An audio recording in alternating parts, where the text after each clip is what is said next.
And I want to say just one final thing, and I'm going to end this on a somber note. We've had some fun here, but I'm very mindful of the fact that we're just a couple of minutes away from the Minnesota border. And of course, we had this terrible, terrible school shooting yesterday in Minneapolis. And I imagine, like a lot of you all, it hits pretty close to home, very personally, because though you may not know anybody who's affected by it, I think a lot of us know people who've been taking their kids in the last couple of weeks to their first day of school. And in fact, my son, my little 5-year-old, I love him so much, and if you're watching, buddy, Daddy loves you. He started his first day of kindergarten just 2 days ago.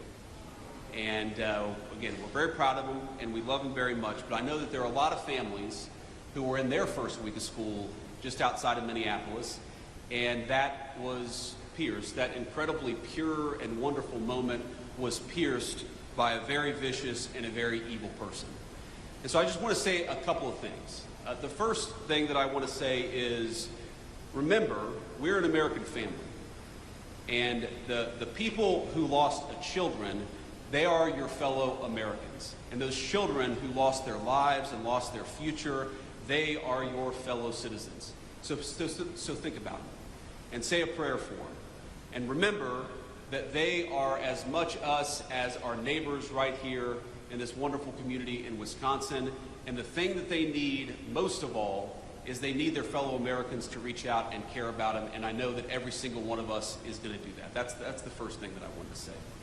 The second thing that I wanted to say is, when I first heard the news, I was worried that the death toll was going to be higher based on what the media reports were saying. Right now, there are still a couple of kids, some of whom in very critical condition, who may yet survive this, and I think they would appreciate your prayers, and their families would appreciate your prayers as well. So if you are the praying type, I'd ask you to say a prayer tonight for those kids that are still recovering, that they may recover fully and go on to live a full life, the life that was deprived from a couple of their classmates. And you know, the stories, I'd encourage you to read some of the stories about what happened yesterday, about the violence, about the fact that you had 10-year-old kids laying over their friends to look after them and to try to protect them.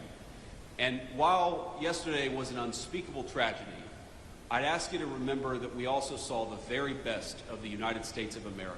And to every person who protected a friend, to every first responder, to every paramedic who made it so the death toll wasn't higher, we love you, we're proud of you, and we'll never forget the great American spirit that you showed yesterday.